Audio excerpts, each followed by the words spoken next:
All right, so I'm back. There's not actually a notch back in there on the threads, but the taper starts to close on the threads, and that's why it's notched out. But it's not getting all the way to the bearing to hold it on. It says it should, but it doesn't, and which lets that shaft play, which is going to cause clutch alignment issues.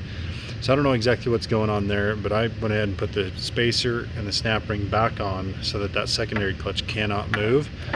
I'm hoping that this isn't going to be offset the wrong way, but I think there's enough belt there, it's not going to matter. We'll find out as we go, I guess. Alright, so I got the spacer, the snap ring back in, all the way clipped in, this on, and then clean that up and then get it, blow it out, put it grease, fill it full of grease, and then you put the seal back in, and this is the right seal actually. And they gave me another one, but it's the same part number, so not sure what was going on there, but just push that in there.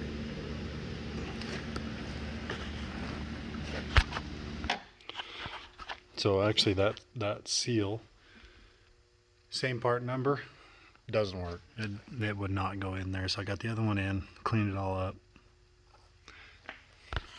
Okay, next step, put the belt in, get it down in the groove. It's gonna fight you, it's pretty stiff. Oh, it's not gonna stay there. Okay, so now take the top gear, this says this side out, somewhere in there, that side out right there. Stick it down inside the,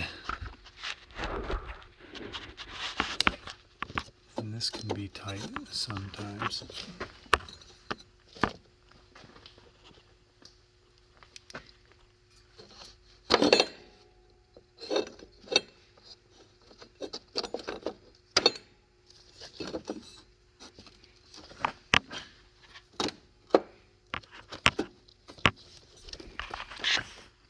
It's real snug right on those edges right there, trying to get it in. It's real tight.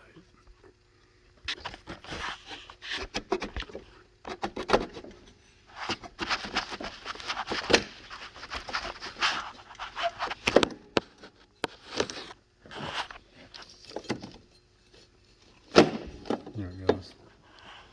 So just have to get more angle on it.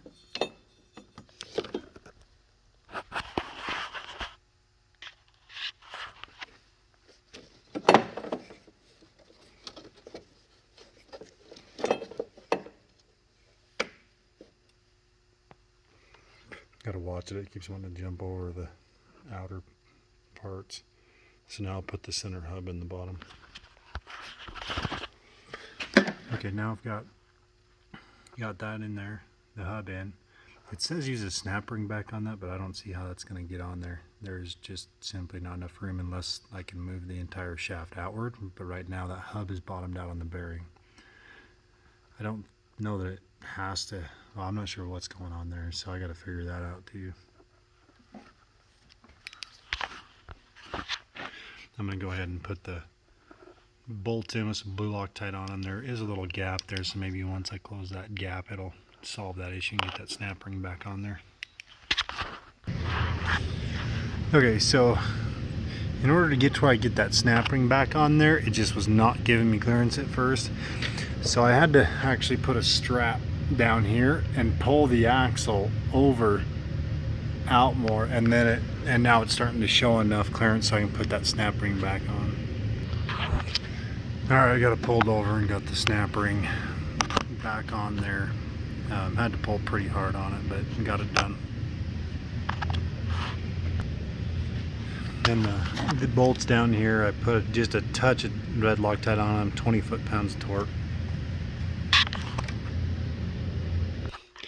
Alright, next step, put your oil tank mounts on the plate.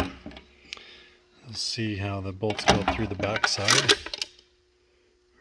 Through there, and through those. And it'll be set up to where when it's in there, the tank sits straight. So you got 1, 2, 3, 1, 2, another one's in the back there, and then put these in.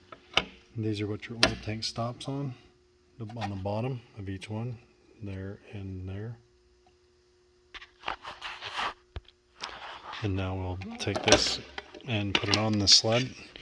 You have to make sure that that part right there, that slips over where it's supposed to be.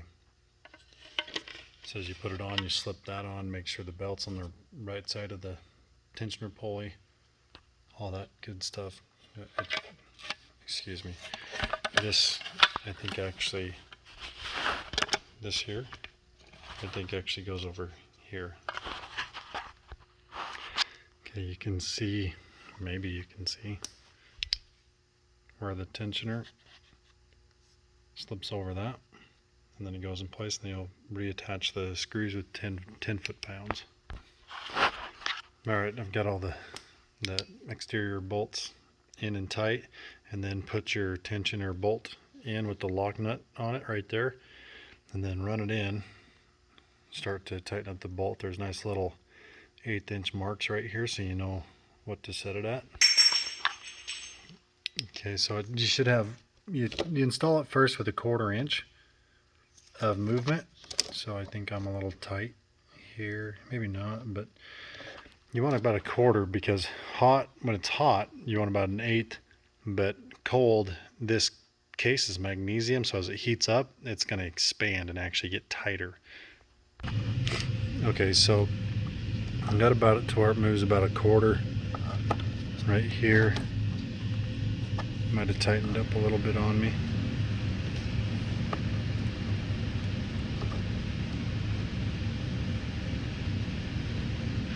It might go a touch looser, but then tighten this up, and when you tighten this, sometimes it'll actually tighten the belt, and I think it's a little 16 tighter than I want, so I'm going to loosen this back up and go just a tiny bit less, and then tighten everything back up. Alright, so now that that's done, now it's time to install the oil pump housing. Alright, put the oil pump housing on. Goes right there. The spacers, it'll be the bottom two bolts on that, you can see it. Use blue Loctite on those, make sure.